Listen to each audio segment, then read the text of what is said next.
नमस्कार दोस्तों, आज हम बात करेंगे मास्टर योर इमोशंस किताब की, जिसे थिबॉट म्यूराइज ने लिखा है। ये किताब हमें ये समझने में मदद करती है कि हमारी भावनाएं कैसे काम करती हैं और हम उन्हें कैसे नियंत्रित कर सकते हैं ताकि हम एक खुशहाल और संतुलित जीवन जी सकें। अगर आप भी कभी गुस्सा, उदासी, डर या निराशा से परेशान रहते हैं तो इस किताब में दिए गए सिद्धांत आपकी जिंदगी बदल सकते हैं। तो चलिए इस किताब से 5 महत्वपूर्ण सीखें जो हमें अपनी भावनाओं को नियंत्रित करने में मदद करेंगी।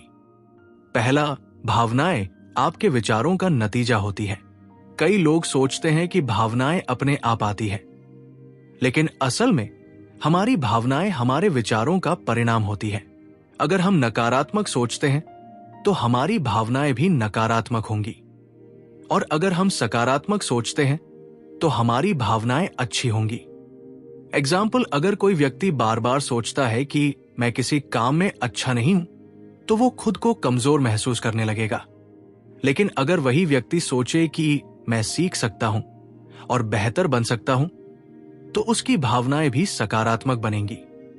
इसलिए अपनी सोच को बदलो और आपकी भावनाएं अपने आप बदल जाएंगी। दूसरा, अपने ट्रिगर्स को पहचानो। कई बार हमारी भावनाएं किसी बाहरी कारण से प्रभावित होती है। इसे ट्रिगर कहा जाता है। ट्रिगर वे चीजें होती है जो हमें गुस्सा, दुखी या तनावग्रस्त महसूस कराती है।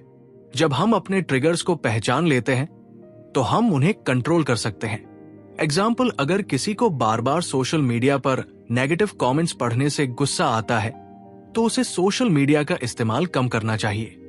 अगर कोई व्यक्ति किसी खास जगह या व्यक्ति से मिलने के बाद दुखी महसूस करता है तो उसे उनसे दूरी बनानी चाहिए। जब हम अपने ट्रिगर्स को पहचान लेते हैं तो हम अपनी भावनाओं पर बेहतर कंट्रोल पा सकते हैं।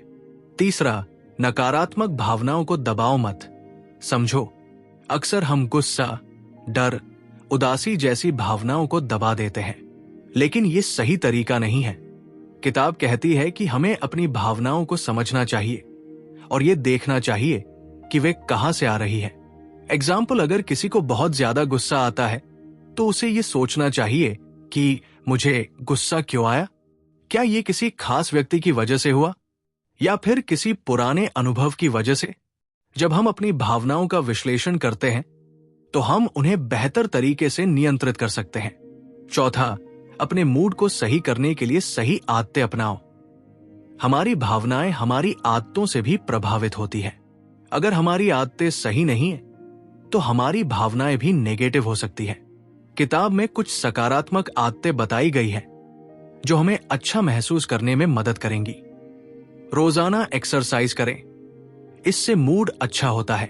अच्छी नींद ले, कम नींद से स्ट्रेस बढ़ता है। ध्यान, मेडिटेशन करें, इससे दिमाग शांत रहता है। पॉजिटिव बातें पढ़ें, इससे सोचने का तरीका बदलता है। एग्जाम्पल, अगर कोई रोजाना सुबह जल्दी उठता है, एक्सरसाइज करता है और अच्छी किताबें पढ़ता है तो उसका मूड खुद ब खुद अच्छा रहेगा। पांचवा, अपनी भावनाओं को खुद कंट्रोल करो, दूसरों को नहीं। हम अक्सर दूसरों को कंट्रोल करने की कोशिश करते हैं, लेकिन असल में हमें खुद को कंट्रोल करना चाहिए। अगर कोई हमें गुस्सा दिला रहा है तो हमें यह सोचना चाहिए कि मैं अपने गुस्से पर कंट्रोल कैसे कर सकता हूं। एग्जाम्पल, अगर किसी को ऑफिस में बॉस की डांट से गुस्सा आता है तो वो ये सोच सकता है कि मैं कैसे शांत रह सकता हूं। उसे गुस्सा करने के बजाय समस्या का हल ढूंढना चाहिए।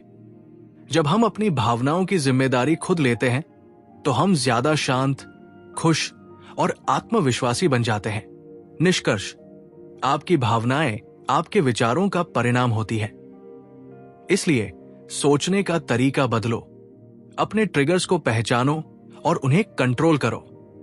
नकारात्मक भावनाओं को दबाने के बजाय समझो, सही आदतें अपनाओ ताकि मूड हमेशा अच्छा रहे। खुद को कंट्रोल करना सीखो, दूसरों को नहीं। अगर आपको यह वीडियो पसंद आई हो तो लाइक, शेयर और सब्सक्राइब जरूर करें। हम हर दिन ऐसी जबरदस्त किताबों की समरी लाते रहेंगे। धन्यवाद।